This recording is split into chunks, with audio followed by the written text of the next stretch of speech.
Hi everybody! I am filming this video from my porch swing, so you might notice like the background is kind of moving. It's because I'm sitting in this swing, so hopefully this doesn't make you dizzy. You'll also probably hear a little road noise, but just ignore that for me if you don't mind. I'm going to make this video pretty short and sweet. It's just explaining what I want you to do for your next assignment. So you did scaffolding assignment 1, I think it's due tonight, and this next one I'm going to give you all the way till Friday at 11:59, just the rest of the week to get it turned in, and if you need more time than that, just let me know. I'm trying to be pretty flexible with these due dates. But anyway, here's the assignment. I just posted it to Corsten. I'm asking you to do 2 things.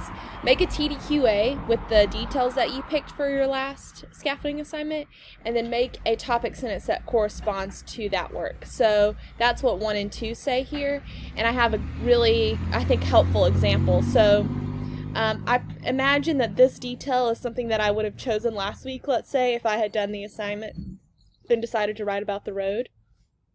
And then what I'm having you do for this trope detail question and answer is remember to think about, a good question is, why did the author include, or why would they make this choice for a character to do something or say something, depending on what you picked. Another thing you could ask is, why did the character do this? So like, why did the boy do it? But remember, the boy is a fictional character, and an author made that choice, and they're using that boy to say something. So you can think, both of those directions. Why did the character do it? But then really, why did the author, what was the message they were trying to get across from that? So I came up with 4 answers for the question that I asked. So you can read over that yourself if you want to see like what I was thinking. But what I want you to really see here, and I meant to make this detail red, I apologize. But what you'll see, and I'll go back and actually fix that before I upload it, because what I want you to really understand is that the first part of the topic sentence, this part that's red, really is just a brief summary of that detail. I identify what I'm about to use for evidence, and then I figure out one of my shorter answers that I think kind of helps make an argument for why that thing was significant. So, the boy prays to the people who prepared an underground bunker he and his father find, which was significant to me because it seems to suggest that humans should respect one another with a godlike reverence, which is significant in a text where people are eating one another, right? So, there's a comment on the way that we take care of one another in crisis, I think, in that scene. And then, of course, I said some other things that'll eventually be used in my body paragraph later.